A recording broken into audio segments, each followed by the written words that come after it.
Welcome back to Real World Enterprise Architecture. This is a podcast for architects who are starting to realize that something fundamental is shifting in the profession. Not because of frameworks, not because of methods, but because of how quickly knowledge is becoming available, structured, and automated. Today, we're going to talk about AI, more specifically about a question that keeps showing up across roles, industries, and levels of experience. Will AI replace architects? It's a reasonable question, but it's also the wrong one because it assumes a clean replacement, as if one day a system will simply take over the role. That is not how this works. AI is not going to replace architects in one dramatic move. What it will do is much more uncomfortable. It will expose which parts of what we do were never deeply architectural to begin with, and it will reduce the value of work that looks sophisticated only because it used to be hard to produce. That distinction matters because a large portion of what many architects do revolves around structuring information, producing artifacts, and organizing knowledge into coherent outputs. Useful work, yes, necessary often, but not the core of architecture. The core of architecture has never been the artifact, it has always been the judgment behind it. This is where the conversation becomes uncomfortable, because if your value comes mainly from producing structured outputs, diagrams, roadmaps, models, documentation, then AI is already operating in your space, not as a replacement, but as a force that compresses the effort required to produce those outputs. And when the effort disappears, perceived value tends to follow. This is why so many professionals feel uneasy, even if they cannot fully explain it. A polished artifact used to signal expertise, a clean model used to signal depth, a well structured synthesis used to signal analytical rigor.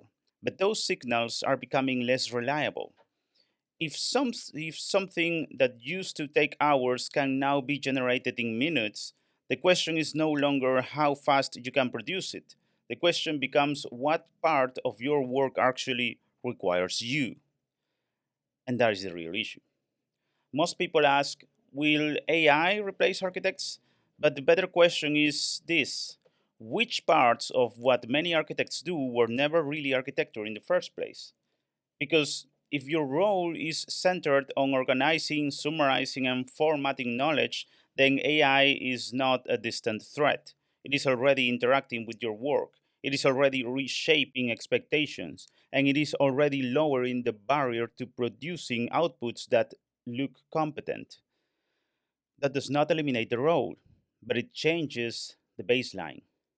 It forces separation between work that is genuinely strategic and work that is simply well structured, between thinking and formatting, between judgment and representation. And this is where many professionals in enterprise architecture will struggle, not because they lack intelligence, but because they build their identity around outputs instead of decisions. AI is not creating that problem, it is revealing it. Once you see that clearly, the conversation changes. The risk is no longer about AI becomes an architect. The risk is that many people who call themselves architects realize that a significant portion of their work can be accelerated, imitated, or partially absorbed. That realization is uncomfortable, but it is also clarifying because it raises the bar. It shifts the profession away from production and toward judgment. It makes maturity matter more. It makes mission matter more. And it makes real architecture thinking, the kind that operates under uncertainty and across competing interests, much harder to fake. And that is exactly why AI will not replace the best architects, but it will expose the difference between those who think architecturally and those who mainly produce architecture shaped work.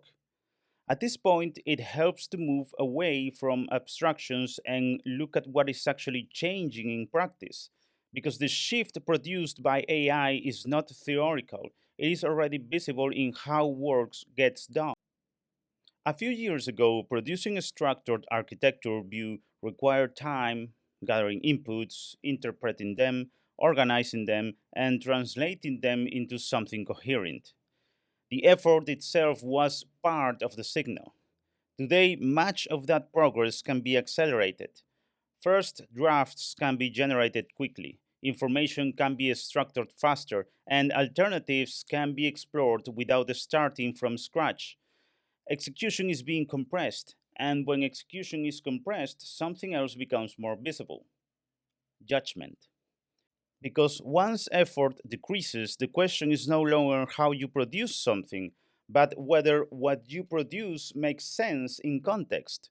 This is where many professionals start to feel the pressure, not because AI is replacing them, but because it removes the layer that used to hide weak thinking behind a strong presentation. When outputs become easy to generate, the quality of the underlying reasoning becomes much more exposed.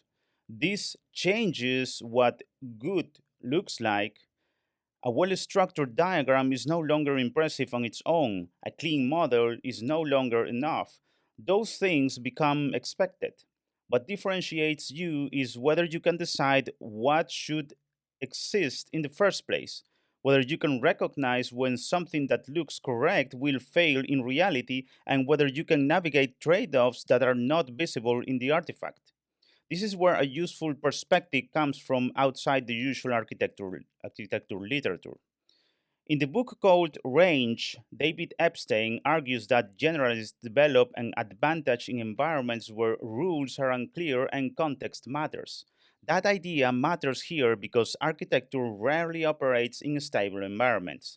It operates where ambiguity is high, constraints shift, and decisions require integrating multiple perspectives at once. AI performs well where patterns are stable and information is structured, but architecture lives where that stability breaks down. Generating options is not the same as choosing between them, and choosing between them is not a technical task. It is a judgment call shaped by context, incentives, and timing. This is why the real shift is not about replacement, but about exposure. AI exposes whether you are operating as someone who produces structured knowledge or as someone who interprets complex reality and makes decisions within it. Those roles may look similar on the surface, but they are fundamentally different. For years, the profession has rewarded the ability to produce, document, and organize. Those capabilities remain useful, but they are no longer sufficient. The future will reward the ability to decide under uncertainty, to navigate conflicting interests, and to move forward without complete information. A simple way to frame this is: AI compresses execution, but it amplifies judgment. If your value is mostly in execution, your position becomes more fragile. If your value is in judgment, your importance increases. And that shift forces a transition from producing outputs to shaping direction. There is another layer to this conversation that most people are still avoiding, because it is easier to talk about AI as a capability than to talk about what it is revealing about the profession. For years, many roles in enterprise architecture have operated in a space that feels intellectually demanding, but it is actually more structured than people admit. The work looks complex. It involves frameworks, models, terminology, and layered abstractions. But complexity of language is not the same as depth of thinking. And this is where AI creates discomfort because it is very good at producing work that looks like thinking. It can generate structured explanations. It can create coherent narratives. It can produce diagrams, options, and summaries that resemble what a competent professional will produce. And that creates a dangerous illusion: the illusion that producing something that looks right is the same as understanding what is right. Those are not the same. This is where the difference between real thinking and simulated thinking becomes critical. Simulated thinking follows patterns, it recognizes known knowledge, It produces outputs that are internally consistent and externally plausible. Real thinking does something else. It questions assumptions, it detects contradictions, it recognizes when the problem is incorrectly framed. It understands that sometimes the right answer is not among the available options.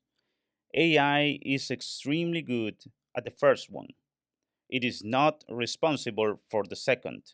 And that distinction becomes visible the moment you move from producing outputs to making decisions, because decisions introduce something that AI does not carry: consequences. When a real architect makes a decision, that decision has implications across the organization. It affects people, priorities, budgets, and direction.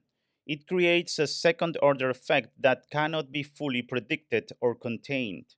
And something must own that. AI does not own consequences.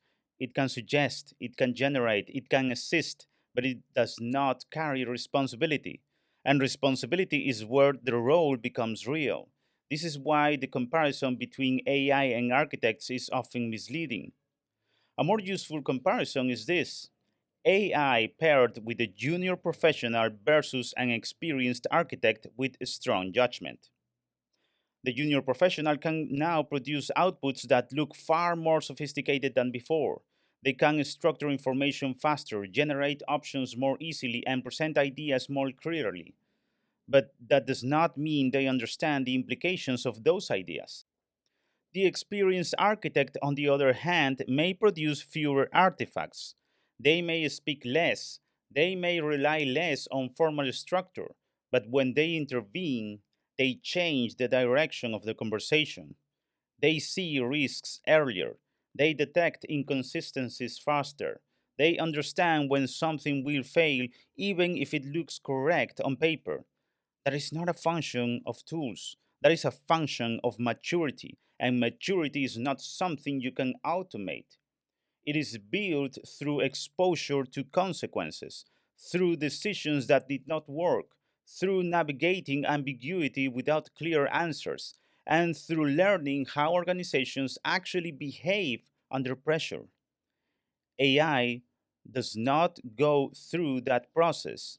It does not accumulate experience in that sense. It accumulates data, and data is not the same as experience. This is why the real advantage in the future will not come from knowing more. It will come from understanding better, understanding context, understanding trade offs, understanding how different parts of the organization can interact in ways that are not visible in any single model. And most importantly, understanding when something that looks correct will fail in reality. That is the difference between producing architecture and practicing architecture. And that difference is becoming harder to ignore. At this point, it's worth reframing something essential. Architecture is often misunderstood as the production of artifacts, the application of frameworks, or the structuring of knowledge. But those are expressions of the work, not the work itself. Architecture is the ability to make decisions under uncertainty, under competing interests. It is the capacity to interpret context, recognize what matters, and take responsibility for the consequences of a direction. And that is precisely the part of the role that AI cannot replace. AI can generate options, suggest patterns, and accelerate analysis, but it cannot decide what should be done when the trade offs are real, when the constraints are political, and when the outcomes affect people, not just systems. It cannot carry responsibility inside a messy organization, and that distinction is what separates tools from professionals. So the question is not whether AI will replace architects. The question is whether architects are operating at a level that cannot be replaced. Because if your work is undistinguishable from what a system can generate, then the problem is not the technology. The problem is the definition of your role. This is where the conversation becomes personal. If AI removed the need for documentation, modeling, and structured outputs, would you still be valuable? Would you still be able to guide decisions, challenge assumptions, and shape direction? Or will your role collapse without the artifacts that made your work visible? That is not a comfortable question, but it is a necessary one because the future of this profession will not be defined by who can produce more faster. It will be defined by who can think clearly when complexity increases, who can hold ambiguity without retreating into templates, and who can make decisions when no framework gives you a definitive answer. That is the human edge. And that edge is not technical, it is cognitive, contextual, and deeply tied to maturity. It requires adaptability, not just knowledge. It requires the ability to move across domains, integrate perspectives, and adjust judgment as the situation evolves, which means something important. AI is not the threat, comfort is. Because comfort produces predictable thinking, and predictable thinking is not easy to replace. The biggest risk is not that machines become capable, it is that professionals remain predictable, that they continue to operate at a level that can be easily replicated, automated, or approximated. Because once your work becomes predictable, it becomes replaceable. And this is where the profession needs to evolve away from defining value through outputs and toward defining value through judgment, responsibility, and clarity under pressure. Away from relying on frameworks as shields and toward using them as tools in service of thinking. If that transition feels uncomfortable, it should, because it removes the safety of a structure and replaces it with accountability. And accountability is harder, but it is also where real architecture begins. So, before we close, let me leave you with something simple.